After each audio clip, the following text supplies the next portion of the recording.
నమస్తే. లా excellence Telugu current అఫైర్స్కి స్వాగతం. ముందుగా ఇవాళ కొటేషన్ చూద్దామండి. మనకి ఎస్ఏ ఎగ్జామ్లో ఇవాళ జరిగిన యూపీఎస్సీ ఎస్ఏ ఎగ్జామ్లో ఈ విధమైన కొటేషన్సే ఎక్కువగా వచ్చాయి. 8 క్వశ్చన్స్లో కొటేషన్సే ఎక్కువగా ఉన్నాయి. ఫర్ ఎగ్జాంపుల్ ఈ కొటేషన్ చూడండి. The hand that rocks the cradle rules the world అంటున్నారు. అంటే ఉయ్యాల ఊపే చేతులే ప్రపంచాన్ని పాలించగలవు అన్నట్టుగా. సో అంటే ఇలా మనం ఇప్పటి నుంచి ఒక పని చేద్దాం. ఇలా జనరల్ కొటేషన్స్ తీసుకొని ఎగ్జామ్ పాయింట్ ఆఫ్ వ్యూలో వాటిని ఉపయోగించుకునేలాగా మీరు రోజు ఒక చోట నోట్ చేసి పెట్టుకోవచ్చు. నోట్ చేసి పెట్టుకొని ఆ కొటేషన్స్ గురించి ఆలోచించండి. సో ఆలోచించి స్పెసిఫిక్గా జిఎస్కి సంబంధించిన పాయింట్స్ని దాంట్లో ప్లేస్ చేసుకోగలిగితే, విమెన్ ఎంపవర్మెంట్ దాని రిలేటెడ్ ఆస్పెక్ట్స్ ఇంట్లో ప్లేస్ చేసుకోగలిగితే అలాంటి ఎస్సేస్ బాగా రాయగలం. సో ఇవాళ నుంచి కొటేషన్స్ ఆ రూపంలో మార్చుకుందామా? ఎస్ఏ రిలేటెడ్గా ఎథిక్స్లో ఇలా వచ్చేలాగా, ప్లస్ కొన్ని మోటివేషనల్ కూడా, అలా అన్నీ కూడా మనం కలిపి చూద్దాం. సరే, ముందుగా నిన్న ఇచ్చిన క్వశ్చన్స్కి ఆన్సర్స్ చూసి ఆర్టికల్స్లోకి వెళ్దామండి. ఫస్ట్ క్వశ్చన్, ఈ క్రింద వాటిలో ఏవి డైరెక్టరేట్ ఆఫ్ రెవెన్యూ ఇంటెలిజెన్స్ యొక్క ఫంక్షన్స్? ఇల్లిసిట్ ట్రాఫికింగ్ మరియు స్మగ్లింగ్ని కర్బ్ చేయడమా, ఇల్లీగల్ వైల్డ్ లైఫ్ ట్రేడ్ని కర్బ్ చేయడమా, tax evasion especially customs duty ఎవేజన్ని అడ్డుకోవడమా? 3 కూడా. కానీ చాలామంది 1,3 ఓన్లీ అనేది పెట్టారు. వైల్డ్ లైఫ్ ట్రేడ్ అయ్యి ఉండదులే, వేరే ఉన్నాయి కదా ఆర్గనైజేషన్స్ అని. కానీ ఈ 3 కూడా దాని యొక్క మ్యాండేట్లో ఉన్నాయి. అందువల్ల answer D, all the above. Second question చూడండి. బాటమ్ ట్రాలింగ్, మనకి శ్రీలంక అనేది బాటమ్ ట్రాలింగ్ని బ్యాన్ చేసింది. కానీ తమిళనాడు సైడ్ నుంచి వెళ్ళే ఫిషర్మెన్ బాటమ్ ట్రాలింగ్ చేస్తున్నారన్న. మరి ఆ బాటమ్ ట్రాలింగ్ యొక్క ఇంపాక్ట్స్ ఏంటి? స్పీషీస్ డైవర్సిటీని తగ్గిస్తుందా సముద్ర గర్భంలో? లేదా ఫిష్ యొక్క సంఖ్యని, స్టాక్ని over a period of time పెంచుతుందా? కోరల్ రీఫ్స్ని డ్యామేజ్ చేస్తుందా? వాటర్ పొల్యూషన్కి గురి అవుదేలాగా చేస్తుందా? ఫిష్ స్టాక్ అంటే నంబర్ ఆఫ్ ఫిష్ పెరగడం, దీనివల్ల నెంబర్ ఆఫ్ ఫిష్ తగ్గుతుంది, పెరగదు. సో ఇది తీసేయండి. అది కాకుండా మిగిలిన 3 కరెక్టే. అందువల్ల ఆన్సర్ బి, 1, 3, 4. ఇంకొకటి, మెయిన్స్ క్వశ్చన్స్కి ఆన్సర్స్ మేము రాస్తున్నాము కనిపించట్లేదన్నారు. దానికి సొల్యూషన్ చూసానండి. ఇన్కాగ్నిటో మోడ్లో చూస్తే మీరు రాసిన ఆన్సర్స్ వీడియో కింద కనిపిస్తున్నాయి. నాకు కూడా కనిపించట్లేదు మీరు రాసిన ఆన్సర్స్. నార్మల్గా చూస్తే ఇన్కాగ్నిటో విండోలో, మన గూగుల్లో ఇన్కాగ్నిటోలో ఓపెన్ చేసుకొని చూస్తే కనిపిస్తుంది. సో మీరు కూడా అది ఒక్కసారి చూడండి. లాస్ట్ 2 వీడియోస్ కింద ప్లేస్ చేసినవన్నీ నేను ఇవాళ ఎవాల్యుయేట్ చేయడానికి పెట్టున్నాను, ఒకసారి చెక్ చేసుకోండి. మన ఫస్ట్ ఇష్యూ గవర్నాన్స్కి సంబంధించి టీటీడీ, రామకృష్ణ మిషన్ ఇవి ఎఫ్సిఆర్ఏ నాడ్ అనేవి కోల్పోయాయి అంటున్నారు. ఫారిన్ కాంట్రిబ్యూషన్ రెగ్యులేషన్ చట్టం కింద ఫారిన్ డొనేషన్స్ ఇవి వచ్చే ప్రతి ఆ సంస్థ కూడా రిజిస్టర్ చేసుకోవాలి హోమ్ మినిస్ట్రీలో. సో అది ప్రతి 5 ఇయర్స్కి ఒకసారి దానికి ఇచ్చినటువంటి లైసెన్స్ని రెన్యూ చేసుకోవాలి. ఆ రెన్యూ చేసుకోవడానికి అప్లికేషన్స్ అనేవి పెట్టుకున్నారు, కొన్ని యాక్సెప్ట్ అవ్వలేదు. సో అవి రెన్యూ చేసుకోలేదు అని చెప్తున్నారు. 6,000 ఎన్జిఓస్ సుమారుగా రెన్యూ జరగలేదు అని చెప్తున్నారు. 18,700 ఎన్జిఓస్ లైసెన్సెస్ అనేవి ఈ ఎఫ్సిఆర్ఏ అమెండ్మెంట్స్ కొత్తవి ఏవైతే వచ్చినాయో వాటి ప్రకారం పెండింగ్లో ఉన్నాయి. వాటిలో 12,880 మాత్రమే రెన్యువల్ ప్రాసెస్కి అప్లై చేసుకున్నాయి, అవి ప్రాసెస్లో ఉన్నాయి అని చెప్తున్నారు. వాటిలో కొన్నిటికి లైసెన్స్ 179కి లైసెన్స్ని డినై చేశాము అంటున్నారు. మరి వ్యాలిడిటీ అనేది కొన్ని ఎన్జిఓస్కి మార్చి 31 అంటే 3 నెలలు పొడిగించడం జరిగింది. సో వాటికి లైసెన్స్ అనేది ఈ టైంలో ఎక్స్పైర్ అవ్వాల్సింది, వాటికి పొడిగించడం జరిగింది. అదర్వైజ్ మళ్ళీ ఆ పొడిగించి ఈ టైంలో మళ్ళీ రెన్యువల్కి అప్లై చేసుకోండి అన్నారు. అంటే ఎఫ్సిఆర్ఏ అంటే ఏంటి, ఎఫ్సిఆర్ఏ రెన్యువల్ అంటే ఏంటి అని తెలుసుకోవడం కోసం లాస్ట్ 3-4 డేస్గా మనం రెగ్యులర్గా దీనికి సంబంధించిన ఆర్టికల్స్ చూస్తున్నామండి. అన్నీ ఒక చోట రాసుకోండి, వీటికి సంబంధించిన పాయింట్స్ అన్నీ. Next issue security aspects, politics సంబంధించి సెంట్రల్ గవర్నమెంట్ ఒక కమిటీని, పంజాబ్ గవర్నమెంట్ ఒక హై పవర్డ్ కమిటీని నియమించాయి రీసెంట్గా జరిగిన ఇన్సిడెంట్ పైన. Home ministry, special protection group, intelligence bureau. So home ministry guidelines ప్రకారమే మేము నడుచుకున్నాము అని వీళ్ళు సరిగా ప్రొటెక్షన్ కల్పించలేకపోయారని సెంటర్ క్రిటిసిజం మొదలుపెట్టాయి. స్పెషల్ ప్రొటెక్షన్ గ్రూప్ అనేది ముందుగా చెప్పొచ్చు కదా, రూట్ మారినప్పుడు ఇది సేఫ్ రూటా కాదా అని. మరి దానికి సంబంధించిన ఇంటెలిజెన్స్ అనేది ఇంటెలిజెన్స్ బ్యూరోలో ఉంటుంది కదా, ఉన్నప్పుడు రూట్ దాన్ని ఎందుకు క్యాన్సిల్ చేసుకోలేదు, ఇటువంటి వాదనలు అనేవి ఉన్నాయి. బట్ ఏదేమైతేనేమి ఒకవైపు సెక్యూరిటీ ఆస్పెక్ట్ ఉన్నప్పటికీ ఇది మేజర్గా ఒక పొలిటికల్ ఇష్యూ లాగా కనిపిస్తుంది. ఎస్, ప్రొటెస్ట్లు జరగడము అనేవి ఉంటాయి, కానీ ప్లాన్ చేంజ్ అయినప్పుడు అక్కడ గ్రౌండ్ సిచ్యువేషన్ అనాలిసిస్ అంటారు. అక్కడ సిచ్యువేషన్ ఎలా ఉంది అనేది వీళ్ళు తెలుస్తుంది. దాన్ని బట్టి నిర్ణయం తీసుకుంటుంటే ఇలా అక్కడికి వచ్చి అక్కడ ఆగి వెనక్కి వెళ్ళాల్సిన పరిస్థితి ఉండేది కాదు కదా, అది ఇక్కడ చెప్తున్నది. నెక్స్ట్ ఇష్యూ ఇంటర్నేషనల్ రిలేషన్స్కి సంబంధించి కజకిస్తాన్ అనేది సెంట్రల్ ఏషియన్ దేశాల్లో పెద్ద దేశము. దీనికి నార్త్ వైపు మొత్తము రష్యాతో బార్డర్ అనేది ఉంది. మరి కజకిస్తాన్ అనే కంట్రీలో జనవరి నుంచి అక్కడ ఉండే ఎల్పిజి ప్రైసెస్ పెరగడము, ఇలాగ ఇన్ఫ్లేషన్ పెరిగింది అని చెప్పి ప్రజలు ప్రొటెస్ట్లు చేయడం మొదలుపెట్టారు. ఆ ప్రొటెస్ట్లు కావాలని వేరే వాళ్ళు ఉద్దేశపూర్వకంగా చేపిస్తున్నారు, టెర్రరిస్టులు చేపిస్తున్నారు ఇలా చెప్పడంతో అక్కడ ప్రజలు తిరగబడ్డారు. అన్రెస్ట్ అనేది వచ్చింది. దాంతో కజకిస్తాన్ అనేది రష్యా యొక్క హెల్ప్ని అడిగింది. మరి రష్యా, కజకిస్తాన్ ఇవన్నీ కూడా కలెక్టివ్ సెక్యూరిటీ ట్రీటీ ఆర్గనైజేషన్ అనే గ్రూప్లో మెంబర్స్. నేటో ఎలాగైతే కలెక్టివ్ సెక్యూరిటీ గ్రూపో, నార్త్ అట్లాంటిక్ ట్రీటీ ఆర్గనైజేషన్, అలాగా సిఎస్టీఓ అనేది సెంట్రల్ ఏషియన్ దేశాలు, రష్యా వీటి మధ్య ఉండే కలెక్టివ్ ట్రీటీ అన్నమాట. వాటి ప్రకారం వీటిలో ఏ దేశానికి సెక్యూరిటీ థ్రెట్ వచ్చినా మిగిలినవన్నీ ముందుకు రావాలి. మరి ఈ కంటెక్స్లో ఇక్కడ ఈ సెంట్రల్ ఏషియన్ రిపబ్లిక్ కంట్రీ అయినటువంటి కజకిస్తాన్లో ఈ థ్రెట్ రావడంతో రష్యాని హెల్ప్ అవ్వడం జరిగింది. రష్యా యొక్క ట్రూప్స్ని ఇక్కడ ప్లేస్ చేయడం జరిగింది. అంటే సెంట్రల్ ఏషియాలో ఇన్స్టెబిలిటీ అనేది ఓవరాల్గా చుట్టుపక్కల ఉన్న అన్ని దేశాల మీద ఇంపాక్ట్ చూపిస్తుందండి. ప్రస్తుతానికైతే రష్యా ట్రూప్స్ సిఎస్టీఓ అగ్రిమెంట్ కింద ఇక్కడ ప్లేస్ చేయబడ్డాయన్నది మనం తెలుసుకోవాలి. నెక్స్ట్ ఇష్యూ మిషలేనియస్ ఇష్యూస్కి సంబంధించింది. ఇండియాలోనే మొట్టమొదటి ఓపెన్ రాక్ మ్యూజియం అనే దాన్ని హైదరాబాద్లో ఇనాగరేట్ చేయడం జరిగింది. సిఎస్ఐఆర్ ఎన్జిఆర్ఐ ఆ ప్రాంతంలో ఓపెన్ రాక్ మ్యూజియంని ప్లేస్ చేశారు. అంటే 3.3 బిలియన్ సంవత్సరాల వయసున్న రాక్స్ నుంచి 55 మిలియన్ సంవత్సరాల వయసున్న రాక్స్ వరకు వాటన్నిటిని ఇక్కడ వీటిలో భద్రపరచడము, వాటిని ఇలా ఇలా మ్యూజియం లాగా తయారు చేయడం జరిగింది. సో 75 సైన్స్ మ్యూజియంస్ని లాంచ్ చేస్తాం మినిస్ట్రీ ఆఫ్ కల్చర్ యొక్క హెల్ప్తో అన్నట్టుగా రీసెంట్గా చెప్పడం జరిగింది. ఈ ఓపెన్ రాక్ మ్యూజియం అనేది హైదరాబాద్లో ఇనాగరేట్ చేయడం జరిగింది. నెక్స్ట్ ఇష్యూ సైన్స్ అండ్ టెక్నాలజీకి సంబంధించింది. కాంప్లసెన్సీ అంటే ఏమీ కాదులే అని అలసత్వం ఉండకూడదు అని చెప్తున్నారు. అంటే ఒమిక్రాన్ వేరియంట్ దాని యొక్క సిమ్టమ్స్ తక్కువ ఉంటాయి, త్వరగా నయమైపోతుందని అలసత్వం వద్దు అంటున్నారు. డెల్టా వేరియంట్ ఏదైతే సెకండ్ వేవ్ని కాజ్ చేసిందో దాంతో మనం దీన్ని కంపేర్ చేసి చూస్తే సిమ్టమ్స్ డెల్టా వేరియంట్లో 10 రోజుల వరకు ఉంటే ఇక 4 నుంచి 5 రోజుల వరకే. హై ఫీవర్ అనేది దీంట్లో ఎక్కువ ఉంటుంది, దీంట్లో కంపేర్ చేస్తే లాస్ ఆఫ్ స్మెల్ అనేది ఉంటుంది, దాంట్లో ఇది ఉండదు. హైపర్ ఇమ్యూన్ రెస్పాన్స్ అనేది ఉంటుంది, హైపర్ ఇమ్యూన్ రెస్పాన్స్ ఉండదు. బ్రీతింగ్ డిఫికల్టీ రావడము ఇవన్నీ వచ్చాయి. ఇక్కడ నిమోనియాలా ఉంది కానీ మరీ విపరీతమైనది లేదు. సో లంగ్ డ్యామేజ్ రావడము, మోస్ట్ పేషెంట్స్ చనిపోవడం జరిగింది. కానీ ఇక్కడ ఆల్రెడీ ఇన్ఫెక్షన్స్ అనేవి బ్రేక్ త్రూ ఇన్ఫెక్షన్స్గా చెప్తున్నారు. బ్రేక్ త్రూ ఇన్ఫెక్షన్స్ అంటే ఏంటి? వ్యాక్సిన్ తీసుకొని ఇమ్యూనిటీ డెవలప్ అయిందిలే అనుకున్న వాళ్ళలో కూడా ఆ ఇమ్యూనిటీ వాల్ని బ్రేక్ చేసి ఈ ఇన్ఫెక్షన్ అనేది రావడం జరిగింది. దాన్నే break through infection. Already vaccines తీసుకున్న వాళ్ళలో కూడా మళ్ళీ రావడం, బ్రేక్ త్రూ ఇన్ఫెక్షన్స్ అనేవి వచ్చాయి. అంటే సిమ్టమ్స్ తక్కువ ఉన్నాయి కదా అని చెప్పి దీన్ని అండర్ ఎస్టిమేట్ చేయకూడదు. మనకి ఎన్టీఆర్ఐ ఇలాంటి సంస్థలన్నీ ఇవన్నీ కూడా ఏం చెప్తున్నాయి? ఒమిక్రాన్ అనేది థర్డ్ వేవ్కు సూచిక కావచ్చు అంటున్నారు. మరి ఒమిక్రాన్ వేరియంట్ డెల్టాతో పోలిస్తే తక్కువ ఇంపాక్ట్ ఉంది కదా, డబల్ డోస్ తీసుకున్నాం కదా అని నెగ్లిజెంట్గా ఉండకూడదు. మనం ఏవైతే మెజర్స్ పాటించాలో అవన్నీ పక్కాగా పాటించగలగాలి. నెక్స్ట్ ఇష్యూ పాలిటిక్స్ సంబంధించింది. ఇది కొంచెం బాగా ఉందండి, ఎస్సే లాగా ఉంది, ఒకసారి వీలైతే చదవండి.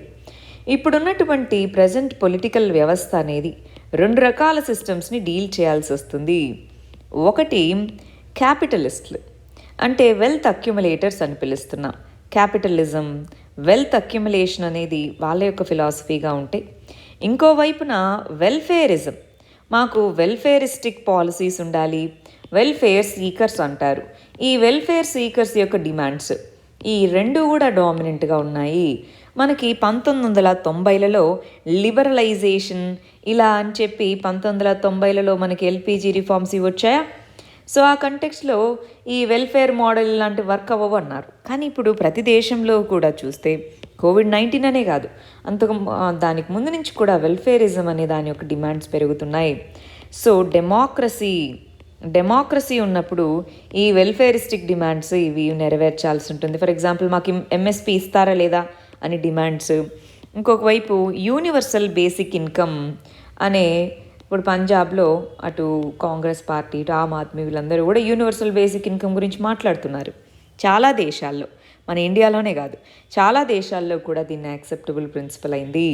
అంటే ఇప్పుడు పాలిటిక్స్ అనేవి ఈ వెల్త్ అక్యుములేషన్, క్యాపిటలిస్టిక్ క్లాస్ దాన్ని బ్యాలెన్స్ చేస్తూ వెల్ఫేరిస్టిక్ మోడల్ వైపు ఎక్కువ వెళ్తున్నాయి. ఓట్ బ్యాంక్ ఇక్కడ ఉంది, సో దీనికి ఎక్కువ మొగ్గు చూపుతున్నాయి, అది ఇక్కడ చెప్తున్నది.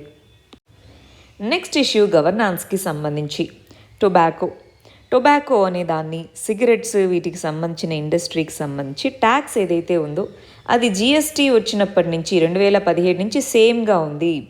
ఆ ట్యాక్స్ అనేది పెంచాలి కదా. ట్యాక్స్ పెంచితే ఏమవుతుంది అని అంటుంది గవర్నమెంట్. ఏమంటుందంటే ఈ ట్యాక్స్ పెంచామనుకోండి, ట్యాక్స్ ఎవేజన్ చేసి స్మగ్లింగ్ అనేది ఎక్కువ అవుతుంది. సో అందుకని ట్యాక్స్ పెంచాలనుకోవట్లేదు అని వాళ్ళంటే, ట్యాక్స్ పెంచడం ఒక్కటే కాదు, స్మగ్లింగ్కి ఎన్నో రకాల కారణాలు ఉన్నాయి. ఎందుకంటే ఇక్కడ వివిధ రకాల ట్యాక్స్ ఎవేజన్తో పాటు వివిధ రకాల క్రైమ్ గ్రూప్స్ ఇవన్నీ కూడా వీటిలో ఉన్నాయి. So only illicit trade in cigarettes అనే దాన్ని ట్యాక్స్తో మాత్రమే లింక్ చేయకూడదు. టొబాకో అనేది హెల్త్కి చాలా ఇంజూరియస్ అని తెలుసు. సో దాన్ని ఒక ట్యాక్స్ రిసీవింగ్ ఏజెన్సీ ఇండస్ట్రీగా పరిగణించకూడదు. దీనికి సంబంధించి దీని మీద ట్యాక్స్ అనేది పెంచాలి. సో ట్యాక్స్ పెంచితే ఇలా వస్తుందని కాదు. ఇంకొకటి, ఇలాంటి ఎడిటోరియల్స్ వచ్చినప్పుడు ప్రతి లైను అర్థం అవ్వాలి, ప్రతి ఒక్క పాయింట్ అర్థం చేసుకోవాలని మనం చూడకూడదు. ఇది మన కోసం రాయలేదు, మన ఎగ్జామ్ పాయింట్ ఆఫ్ వ్యూలో ఈ ఒక్క పాయింట్ మనకి రిలవెంట్. సో అందుకని మనం దీని మీద హైలైట్ చేసి దాన్ని గుర్తుపెట్టుకుంటాం. ఓకేనా. నెక్స్ట్ ఇష్యూ సోషల్ ఇష్యూస్కి సంబంధించి ఏజ్ ఆఫ్ మ్యారేజ్ ఆఫ్ విమెన్ని 21కి పెంచడం మీద అసలు ఏంటి, అది కరెక్టేనా అని. స్కూల్ డ్రాప్అవుట్స్, హెల్త్ ప్రాబ్లమ్స్కి ఓన్లీ చిన్న వయసులో పెళ్ళిళ్ళే కాదండి, పావర్టీ, సోషల్ నార్మ్స్, ఇంక నువ్వేం చదివావులే, పిల్లని చదివి చేంజ్ చేస్తాము, లేదా సెక్షువల్ హరాస్మెంట్, శానిటేషన్ ఫెసిలిటీస్ సరిగా లేకపోవడం, చదువుకోవాలనుంది కానీ మా ఊర్లో హై స్కూల్ లేదు, లేదా అటానమీ లేదు, ఇలా రకరకాలైనటువంటి ఫ్యాక్టర్స్ అన్నీ కూడా కాంట్రిబ్యూషన్స్. ఓన్లీ లీగల్ ఏజ్ని 21కి పెంచినంత మాత్రాన అది మనకి సొల్యూషన్ కాదు. చాలా దేశాల్లో లీగల్ ఏజ్ 21 కంటే తక్కువే ఉంది. అంటే 21 పెరిగితే మరి వెల్ఫేరిజం పెరుగుతుందని కాదు. ఉమెన్ ఎంపవర్మెంట్ అనేది మేజర్గా ఉండాలి. లీగల్ ఏజ్ని 21కి పెంచినా అది ఉమెన్ ఎంపవర్మెంట్ ఉంటేనే అనుకున్నటువంటి టార్గెట్ని సాధించగలము. నెక్స్ట్ ఇష్యూ సైన్స్ అండ్ టెక్నాలజీకి సంబంధించింది. డ్రోన్స్ అనేవి మోర్ ఎఫెక్టివ్గా యూజ్ చేసుకోవాలి అంటున్నారు. మనకి డ్రోన్ పాలసీ అనేది 2021లో తీసుకొని వచ్చారండి. దాని ప్రకారం defence, home, health, agriculture, Panchayati Raj, environment, power sector, road sector, ఇలా ఎన్నో సెక్టార్స్లో మరి డ్రోన్స్ని యూజ్ చేసుకోవచ్చు. దానికి సంబంధించి డ్రోన్ రూల్స్ అనేది ఇవ్వడం జరిగింది. మనం ఏం చేసామంటే డ్రోన్స్కి సంబంధించి మనం ఒక స్పెషల్ వీడియో చేయడం జరిగింది. సైన్స్ అండ్ టెక్నాలజీ అన్న ఫోల్డర్లో ప్లేలిస్ట్లో ఉంటుంది, ఒకసారి చూడండి. సింపుల్గా డ్రోన్స్ అనేవి అన్మాన్డ్ ఏరియల్ వెహికల్స్, మనుషులు ఎవరు ఉండరు, ఫ్లై అయ్యేటటువంటి అన్మాన్డ్ ఏరియల్ వెహికల్స్. మరి వీటిని ఫోటోగ్రఫీ దగ్గర నుంచి సెన్సార్స్ని ప్లేస్ చేసి సర్వే వరకు ఎన్నో రకాల వాటిలో మనం యూజ్ చేసుకోవచ్చు. ఈ ఇమేజ్ ఒక్కసారి పెట్టుకొని ఆ గైడ్లైన్స్ అన్నీ ఏంటి అన్నది ఒక్కసారి చూసుకోవాలి. అప్లికేషన్స్ ఆఫ్ డ్రోన్స్ అన్నది చాలా చాలా ఇంపార్టెంట్ టాపిక్ అండి. నేను దీని మీద మెయిన్స్ క్వశ్చన్ ఇస్తున్నాను, వీలైతే ఆన్సర్ రాయండి. Next issue international relations science and టెక్నాలజీకి సంబంధించి నార్త్ కొరియా హైపర్సోనిక్ మిజైల్ని టెస్ట్ చేసింది అంటున్నారు. మరి యుఎస్ఏ, రష్యా, చైనా వీటి మూడిటి దగ్గర హైపర్సోనిక్ మిజైల్స్ ఉన్నాయి. ఇండియా అనేది ఆ హైపర్సోనిక్ మిజైల్ని తయారు చేయడానికి టెక్నాలజీని డెమాన్స్ట్రేట్ చేసింది, కానీ కంప్లీట్గా ఇంకా మిజైల్ని తయారు చేయలేదు. నార్త్ కొరియా మిజైల్ని తయారు చేసి దాన్ని టెస్ట్ చేసింది రీసెంట్గా. చాలా వరకు ఈ హైపర్సోనిక్ మిజైల్స్లో స్క్రామ్జెట్ అనే ఇంజిన్ని వాడతారు. అంటే గాలిలో ఉండేటటువంటి ఎయిర్ని తీసుకొని అది చాలా స్పీడ్గా ముందుకెళ్ళగలదు. ఎయిర్ బ్రీతింగ్ ప్రొపల్షన్ అంటాం. సో అలా వెళ్ళగలదన్నమాట. ది హైపర్సోనిక్ మిజైల్స్ అనేవి అది సౌత్ కొరియా, నార్త్ కొరియా మధ్య ఉన్నటువంటి కాన్ఫ్లిక్ట్, యుఎస్ఏ మరియు నార్త్ కొరియా మధ్య ఉన్న కాన్ఫ్లిక్ట్, వాటన్నిటిని అడ్డుకోవాలంటే ఇది పవర్ఫుల్గా ఉండాలి. అందుకని ఈ విధమైన హైపర్సోనిక్ మిజైల్స్ని వాటన్నిటిని తయారు చేసుకుంటుంది. Hypersonic Boost guided flight missile అంటాము. ఇది మరి చాలా హార్మ్ఫుల్ మరియు థ్రెట్ చుట్టుపక్కల ఉన్న దేశాలకి. ప్లస్ ఈ కంట్రీని రోగ్ కంట్రీగా కూడా చెప్తారు. అంటే ఇష్టం వచ్చినట్టు అది బిహేవ్ చేస్తుంది. మరి అది దాని మీద మనము న్యూక్లియర్ బాంబ్ కానీ లేదా ఇది ప్రయోగించడానికి అసలు అది రిటాలియేట్ చేస్తే ఏమవుతుందనేది, ప్లస్ దాని దగ్గర న్యూక్లియర్ వెపన్స్ అన్నీ ఉన్నాయి. సో ఇర్రెస్పాన్సిబుల్గా బిహేవ్ చేయడం అనేది ఇక్కడ క్వశ్చన్లో ఉంది. సో ఈ కంటెక్స్లో హైపర్సోనిక్ మిజైల్స్ అంటే ఏంటి? చైనా కూడా రీసెంట్గా హైపర్సోనిక్ మిజైల్స్ని టెస్ట్ చేయడం జరిగింది. నార్త్ కొరియా యొక్క హైపర్సోనిక్ మిజైల్ ఎందుకు క్వశ్చన్ చేస్తున్నారు అంటే అది ఇర్రెస్పాన్సిబుల్ యూజ్కి దారితీస్తుంది అని.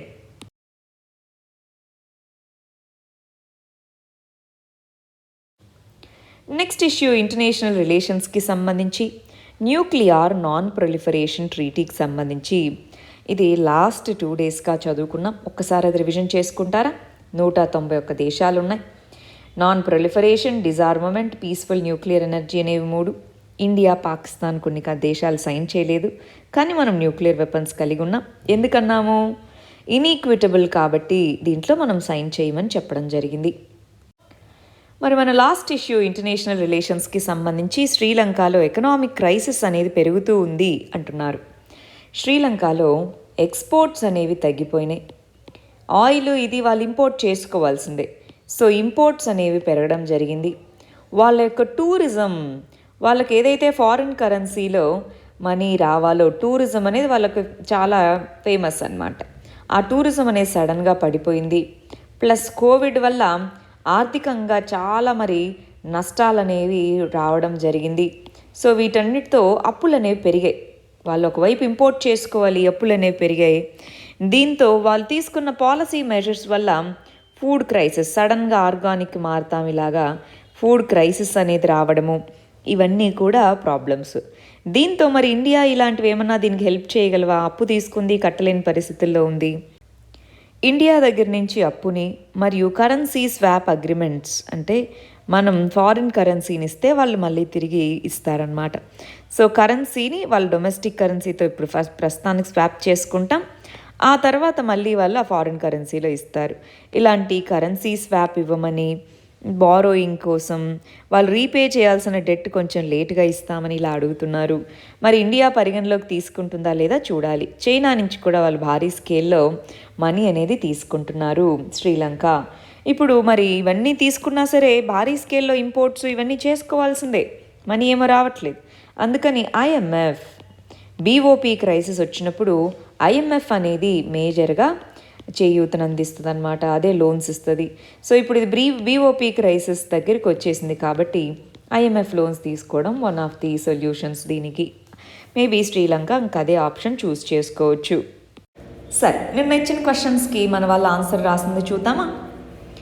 ఎకనామిక్ ఇంపాక్ట్ ఏంటి కోవిడ్-19 వల్ల? ఆన్సర్ రాసేటప్పుడు ఎప్పుడూ కూడా అండి ఫస్ట్ క్వశ్చన్ టైప్ చేయండి. క్వశ్చన్ని టైప్ చేసి ఆ తర్వాత ఆన్సర్ రాయడానికి ప్రయత్నించండి, సరేనా?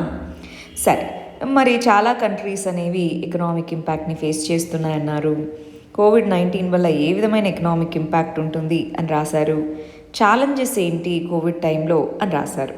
ఎప్పుడూ కూడా స్కోప్ని, వర్డ్ లిమిట్ని ఫాలో అవ్వాలి. 200 వర్డ్స్ లోపల రాసుకోగలగాలి. క్వశ్చన్లో అడిగిన దానికి కోవిడ్-19 యొక్క ఇంపాక్ట్ ఏంటి, దానికి గవర్నమెంట్ తీసుకున్న చర్యలు ఏంటి అని అడిగాము. సో కోవిడ్-19 యొక్క ఇంపాక్ట్స్ రాశారు. దానికి సంబంధించి గవర్నమెంట్ అనేది ఏ విధమైన చర్యలు తీసుకుంది, స్కీమ్స్ ఇవన్నీ రాశారు. బాగా నీట్గా హెడ్డింగ్ పెట్టుకోవడము.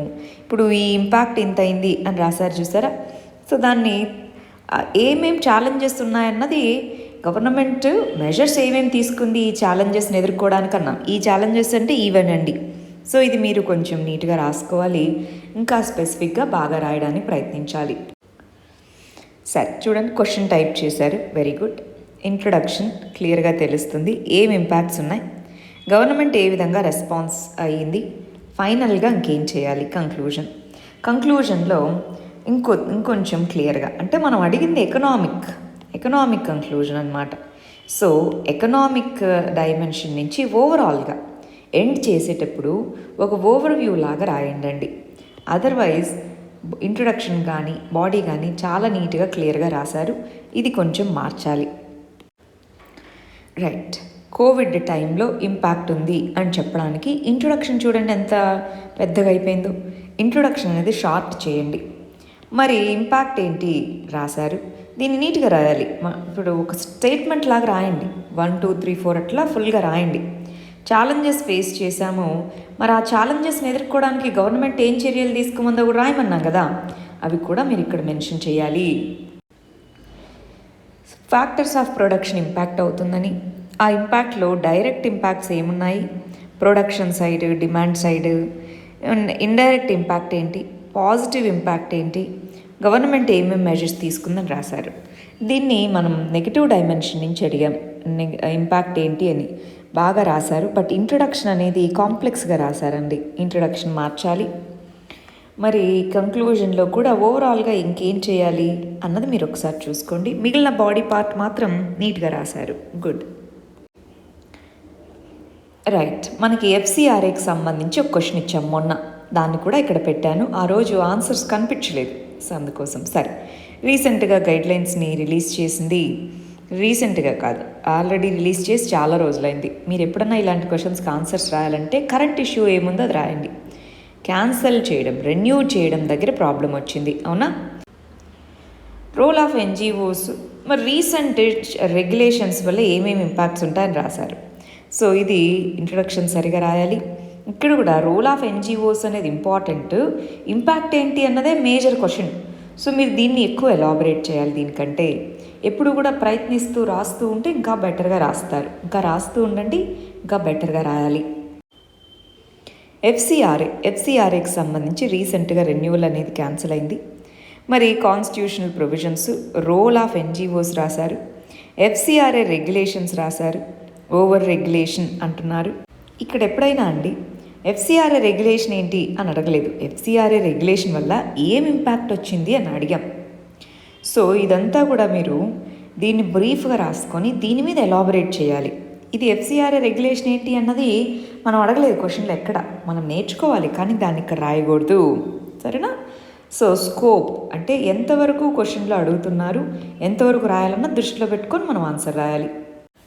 ఇవి ఇవాల్టికి సంబంధించిన మెయిన్స్ క్వశ్చన్ అండి. ఇవి మన ప్రిలిమ్స్ క్వశ్చన్స్, వీటికి ఆన్సర్స్ కమెంట్ సెక్షన్లో ఇవ్వండి. రేపు మనం వీటి కరెక్ట్ ఆన్సర్స్ ఏంటో చూద్దాం. All the very best, thank you very much.